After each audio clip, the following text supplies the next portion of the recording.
Talk 18. The Noble Truth of Surfing. A poor man, angered by hunger and sickness in the streets below a great tower. He decided to climb it and ask the rich for help. A wise man warned him, none return unchanged. A guardian said, dress like them or they won't listen. He agreed. Another said, harden your heart or you won't survive this climb. He agreed. A third said, stop seeing everything as unfair. It's more complicated. He agreed. At the top, he spoke calmly, but he no longer felt the suffering. I forget why I came, but I'm very hungry, he said, and stayed to feast. Suffering invites deeper questions. What's its cause? Is it personal failure, social structure, or a universal human condition? In work and life, we ask whether achievement ends suffering or merely rearranges it, whether control is possible, and what genuine freedom actually means.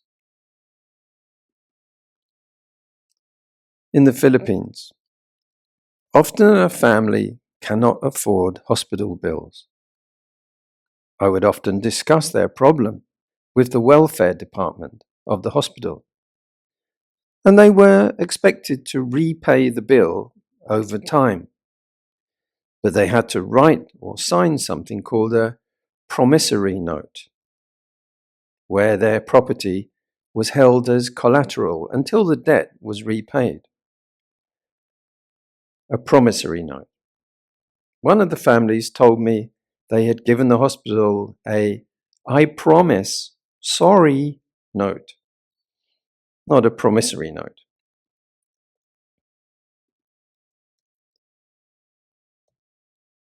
Suffering is an inevitable part of the human condition, often acting as a catalyst for growth, compassion, and resilience. It is frequently distinguished from physical pain by the mental resistance or clinging and attachment that causes deeper, optional distress.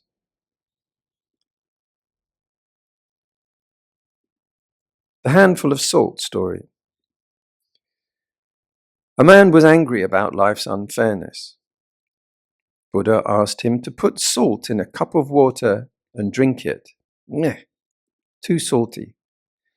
Then Buddha asked him to put the same amount of salt into a large lake and drink. Not salty.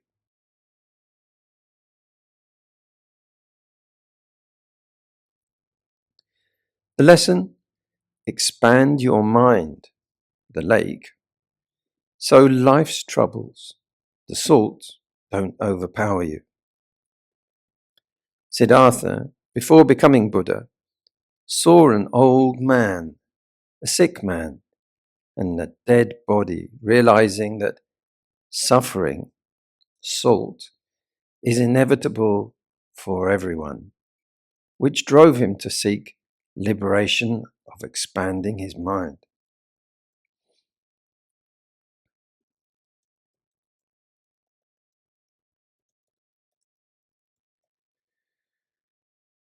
There are some tactics to help tackle life's distresses. When facing suffering, begin with a daily reflection practice. Set aside 5 to 10 minutes to ask, what caused stress today? What was in my control? What was not in my control? Next, break overwhelming problems into small, intentional steps.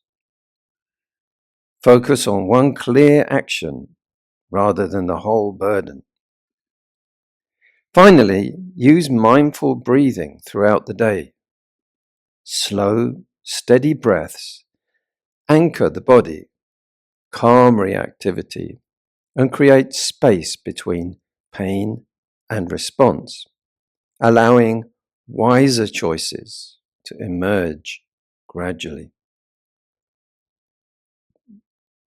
Even suffering, notice small supports: breath, kindness, shelter, learning, steady work. Gratitude steadies the heart without denying pain, reminding that goodness coexists alongside difficulty. Pause, observe suffering directly. Notice thoughts, tension, reactions, urges to escape. Awareness softens struggle, creates space for wiser, kinder response. Many people find it all too dark and depressing. So I've been considering reinstating the Bikini order of nuns. They teach the noble truths of surfing, the cause of surfing, cessation of surfing, and the path to the beach. Once a farmer's donkey fell into a deep well. The farmer tried to rescue him, but the donkey was too heavy and the well too deep. Deciding the donkey was old and the well needed filling anyway, he asked neighbors to shovel dirt into it. The donkey brayed in despair, then grew quiet. With each shovel of dirt thrown down, he shook it off and stepped up. Load after load fell. Step by step he rose, until at last he climbed out and trotted away. Suffering can be reimagined as raw material. Instead of resisting it, I ask what is shaping, revealing, or inviting me to create differently. Suffering becomes a doorway on the spiritual path.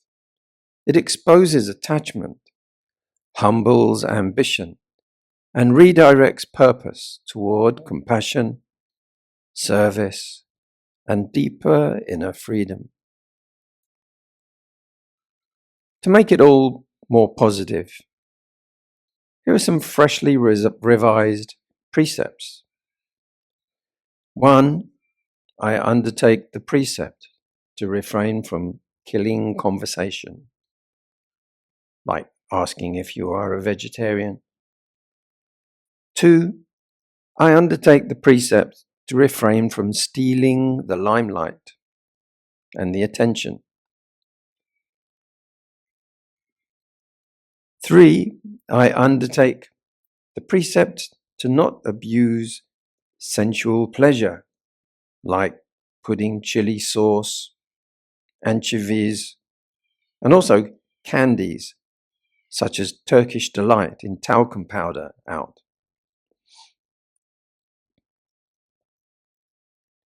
4. I undertake the precept to refrain from smug speech, such as incomprehensible ancient languages that only I know.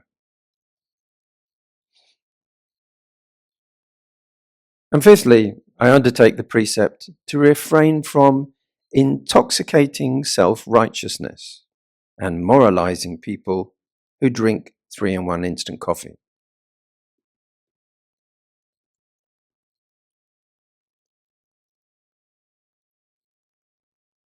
The mechanism of avoidable suffering is that we ourselves drive it.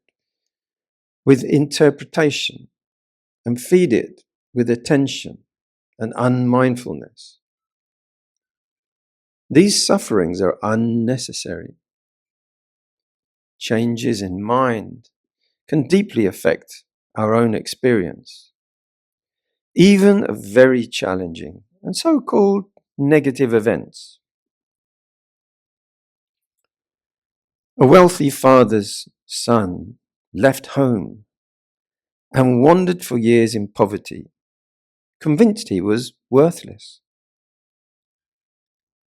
The father searched tirelessly and eventually found him begging in a distant city, not knowing the palace nearby belonged to his own father. When guards approached, the frightened son fled. So the father sent servants dressed plainly to offer him humble work cleaning latrines, toilets. Feeling the job suited his low self-worth, the son accepted. The father, disguised, worked beside him and gradually encouraged and promoted him. On his deathbed, he revealed the truth and left him the entire estate. When suffering arises, pause and name it gently. This is pain. Notice where it sits in the body. Breathe steadily into that area without trying to fix it. Reflect on impermanence. This feeling is changing. Ask, what is being clung to right now? Loosen the grip slightly. Practice compassion by remembering others experience similar struggles. Take one wholesome action, a kind word, a helpful task, a moment of generosity.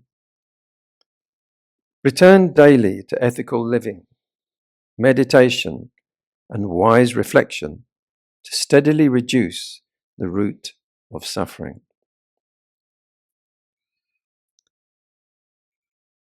Impermanence is not the cause of our suffering, but we cannot get happiness from hollowness. The truth of suffering is not a doomsday prediction, an inevitable destiny. It alerts us to the fact that we are not being aware of what we really are. So, I was born in Luton, England. Luton, or as some airlines call it, London. It was only recently that I found out the truth. Luton is not an easy place.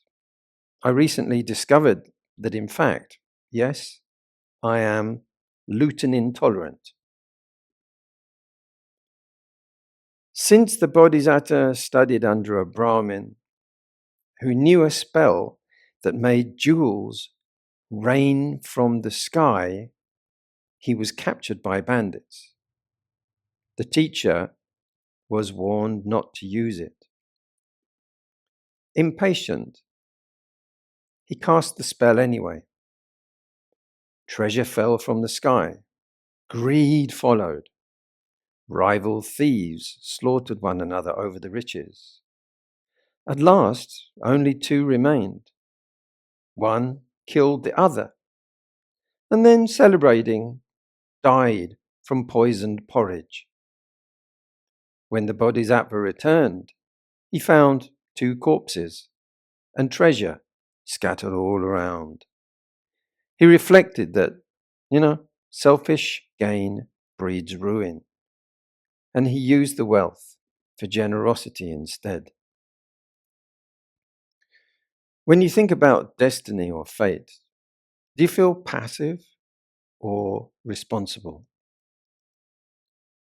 Where might belief in it was meant to be excuse greed or harmful choices. Notice how craving shapes outcomes. Does suffering arise from fate or from attachment, intention, and actions? 3 dinosaurs found a magic lamp. They rubbed it, and a dino genie appeared. 3 wishes, 1 each, it said. Okay. The first dinosaur, he asked for a big, juicy piece of meat. Instantly, the largest steak he'd ever seen appeared. Schlop. Wow. The second, not to be outdone, wished for a shower of meat. Down it rained in slabs. Slop, slop, slop, slop, slop, slop. The third, determined to outdo them both, shouted, I want a meteor shower. Meteor. The rest, as they say, is extinction history. Reflecting on the truths of suffering is not morbid. Rather, it is a way to stop life being lived on autopilot and to live more intentionally, fully in the present. Understanding suffering's mechanism is key to opening your mind and heart. Remove beliefs blocking joy. Sometimes, actually, strange connections are at play. We have to discover our life purpose to unlock them. Working in London as a stagehand, I was offered work at the Millennium Dome, preparing for the year 2000 opening. I was working with a fun person called Jeff Blake. Jeff told me he had a family connection directly back to William Blake, who was his great-grandfather, the mystic, artist, and poet. I really enjoyed his company. Another artist had composed the music for the opening show, one of my heroes, Peter Gabriel. The sound echoed around me and Jeff all day long for months. One day, I looked on the Dome's website. It said Peter Gabriel had written the music inspired by 2 things. One, the DNA chromosome links of families and generations through eras. 2, the poetry and work of William Blake.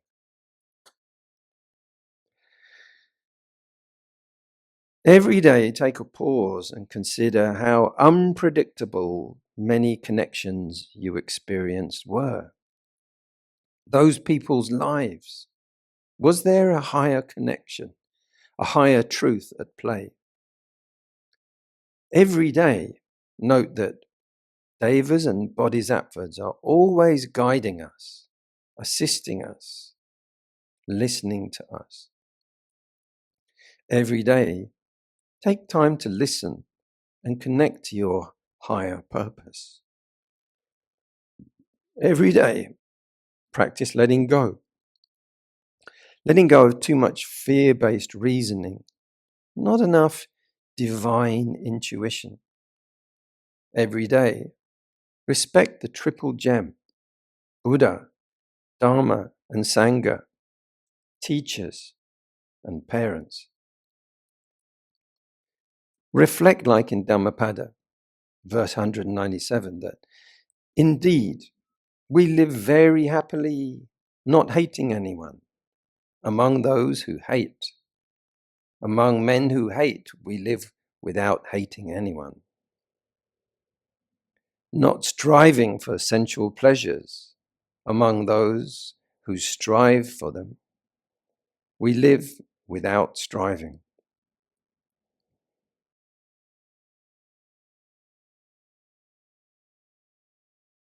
A student is on one side of a raging river. There are no bridges. He has no boat. He shouts out to the master on the opposite bank, "Master, how do I get to the other side?" The master shouts back, "You are already on the other side."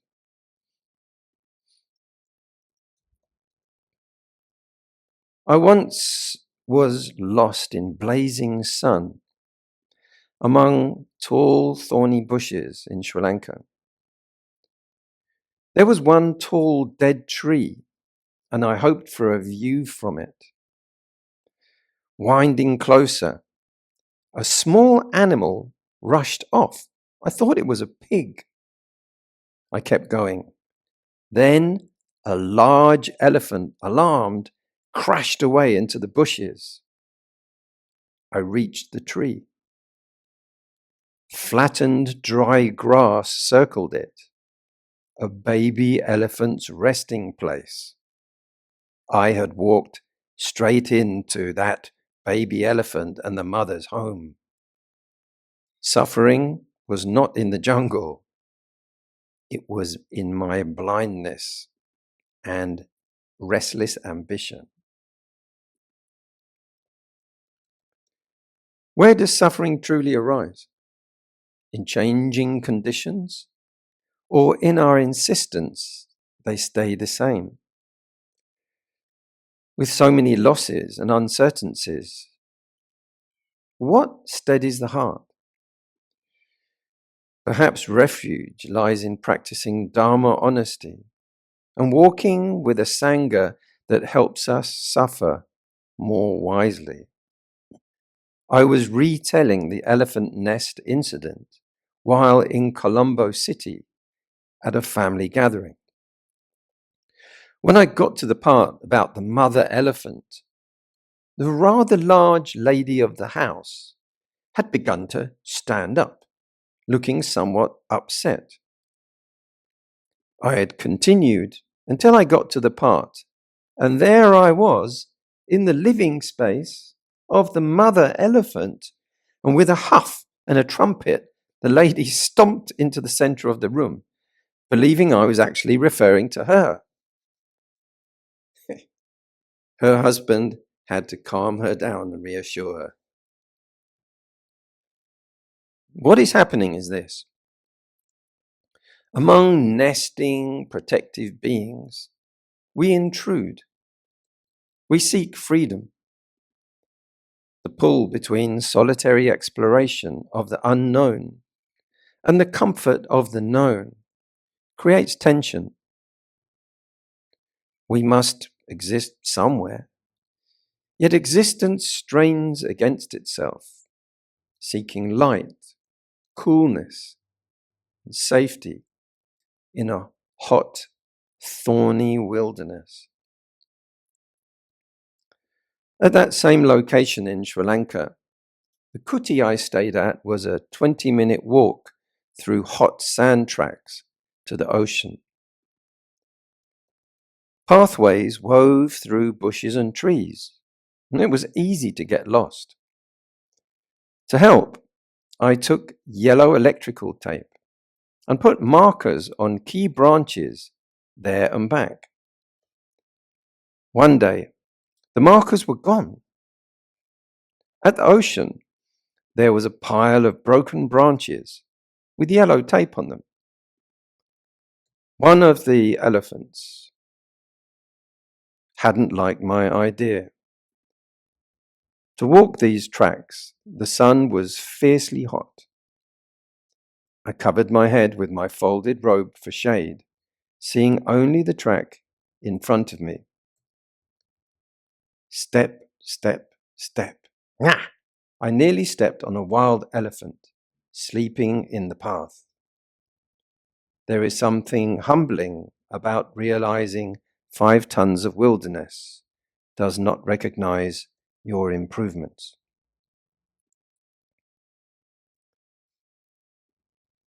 Try to pause daily for 5 quiet minutes. Notice where you are marking paths adding tape to branches, expecting the wilderness to cooperate. Walk gently. Look ahead, but not so far you forget the ground beneath you. Take 3 slow breaths before acting. Ask, is this needed or am I forcing change? When it's confusing, don't redesign the forest. Take 1 careful step on the track in front of you. Respect the tuskers and the elders. Others have walked here for generations. Suffering grows in haste and assumption. It softens in awareness, patience, and steady, deliberate steps.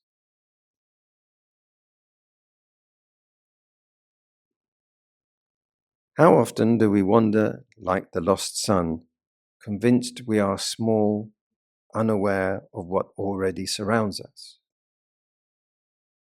How often do we mark our paths, assuming the ground is empty and ours to claim? Perhaps suffering begins in not seeing where we truly stand. As a teenager, I sneaked into tunnels beneath the school. Deep below was a room with a naughty smoking table and an old black and white photo on it. The tradition of boys was to sign the back. I looked closer at the photo. 1957, a school play. There in the back row of the photo. It was my dad.